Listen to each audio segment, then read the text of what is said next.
Well, does human intelligence have something to do with the biochemical activity that's happening in our system? Absolutely.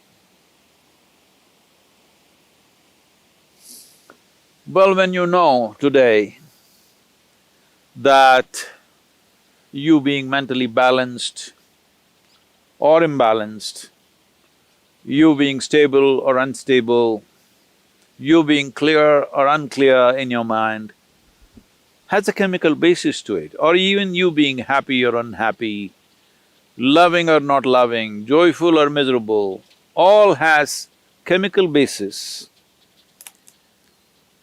One way to understand this is, it is all a question of intelligence. Right now, as you sit here or wherever you sit, whether you make this experience of sitting here beautiful or ugly is a matter of intelligence, and it is also a matter of chemistry. They are not different. It is completely wrong to understand intelligence as thought. Thought is just one small expression of intelligence. This is a folly that modern societies have made because the modern education system has made people believe that thought is the only form of intelligence. If thought is the only form of intelligence, you will naturally understand that accumulation of data, analyzing data and projecting this data according to your analysis is intelligence. Well, this is a process that any machine can do. This you're beginning to understand now, that even the most complex thought that you think is phenomenal, today your computer can do it without effort.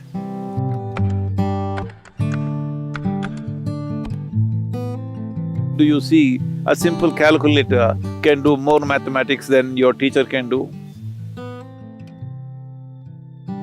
Your computer can do much more mathematics than any mathematician can do.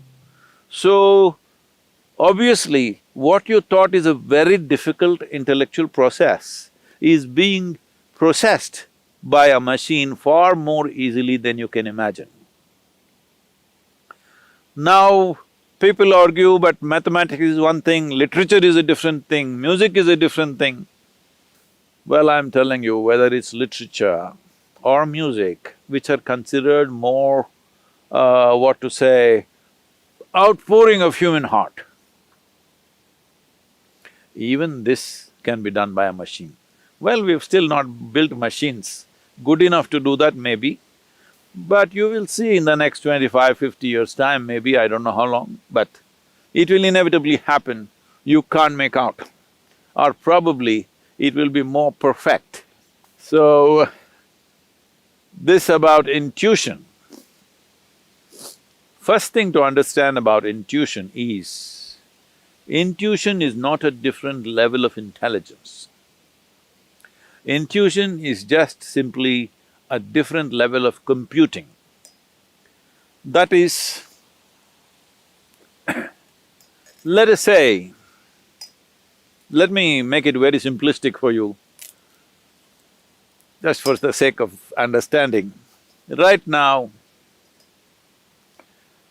let's say you had a child or you had an infant who has grown up just inside a room, never seen outside. Suddenly you bring him out and show him this tree. You know what he's doing?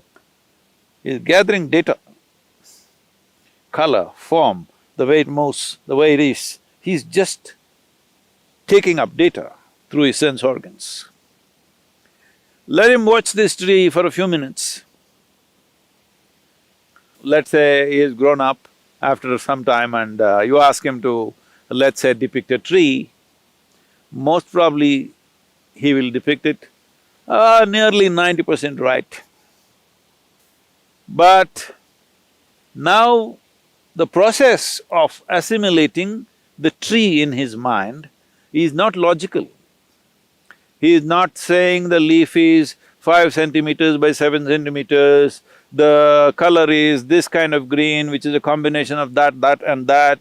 No, there is no logical assimilation, it's intuitive, simply just like that. The picture comes to his mind.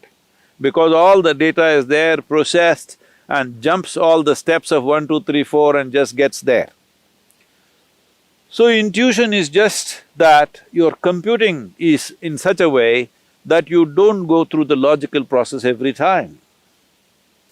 So intuitive means your computing is skipping the logical steps and arriving at the answer, which is definitely a more sensible way to conduct your life. Is this just a biochemical algorithm? Well, I would say 100% yes. So, when we say biochemical algorithm, it is in a constant flux, you can set it the way you want. By genetics, by culture, by external influences, it's set one way. But if you are conscious, you can set it in another way. So is it just biochemical algorithms? When you say it is just, you are thinking that, am I just a mechanical process? Well, there is a mechanism. The question is whether this mechanism is conducted consciously or not. Right now, there is an intellect, there is an intuitive dimension, and there are deeper levels of intelligence, which is the basis of the making of the creation itself, the very source of creation. That intelligence is also embedded within you. The question is only at what level of access are you? Hey, everybody has an arm like this, all right? Now, can everybody use their arm the same way? No. Different people use it different ways. Somebody is a ball player, he uses it one way. Somebody is a writer, he uses it another way. Somebody is an artist, he uses it another way. Somebody is a yogi, he uses it another way because you have figured out certain aspects of life, somebody else has figured out another aspect of life. Depending upon how you apply yourself, accordingly, your biochemical algorithm is constantly changing. It is not a set process. Well, there are certain settings, because otherwise you won't have a starting place. Like I already said, genetics, cultural influences, Samskriti, that is generations of learning that's happened within you. All these things put together, there is a certain algorithm, but it is not set, it is fluid. You can change it every moment of your life. So your intuition, what kind of intuition do you have? People are just doing guesswork all the time and thinking it's intuition. No, if you want to develop intuition, first thing is, you must learn how to simply sit here, fully alert and not thinking about anything. Somebody was asking me, Sadhguru, when you're riding, what are you thinking about? Why the hell am I thinking about anything? I'm just riding. That's why I'm still alive because the kind of risks that I've taken on two wheels, I'm still alive because I don't think a damn thing.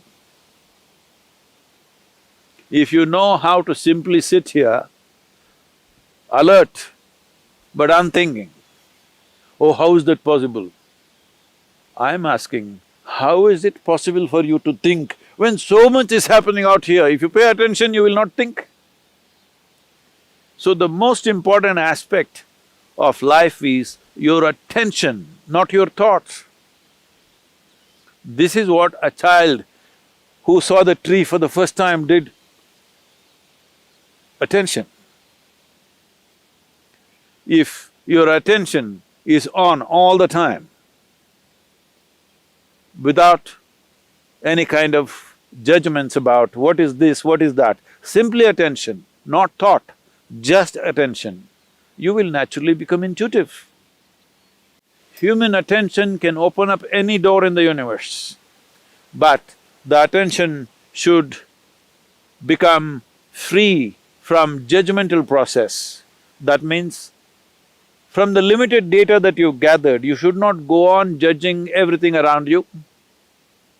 Because even if you think you know everything, the data that you have gathered is very, very limited.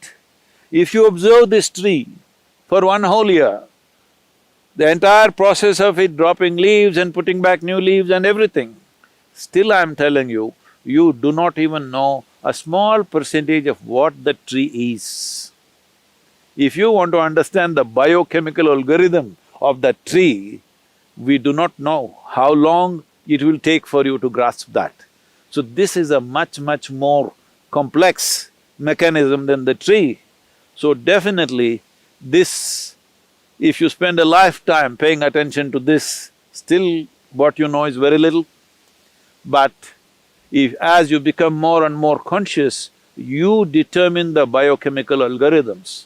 That means you determine the nature of the experience. But now the question was, can we build machines like this? Yes, we can. As we can build machines which can do math for us, we can build machines which will write stories for us, we can build machines which will make music for us, we can build machines which are intuitive in nature. So, this is a very valid question. This is a question that needs to be looked at more profoundly than just talking about intuition or emotion. It needs to be looked at as a life process, because life process is such, there is no separation between intelligence, intuition, thought, beat of the heart, function of the liver, function of the kidney, or what the spleen is doing, what the brain is doing, there is no differentiation. It is one seamless function. To grasp it that way is most important. Only then you will know life, only then you will experience life to its fullest. Only then you will find that you will be speechless about life because there is no word. What is there? Is there a word? Is there a vocabulary to describe a phenomena like this? There is no word to describe what is life, what is it about. There is no conclusion. When there is no word, there is no conclusion. When there is no conclusion, there is no death. This is the way of liberation. I know you asked a simple question about whether machines can become like this or not. Machines can become everything that you are, can do everything that you can do, probably better than you. As you know, they are doing things better than you. Only thing is, they cannot become consciousness. Well, some people are saying we will build consciousness into a machine. That's not going to happen, because that's life. What you call as consciousness is the essence of life, that which cannot be described, for that which we don't have a word to say what it is, that which is that indescribable force which makes everything happen. That will not happen in a machine, 100%.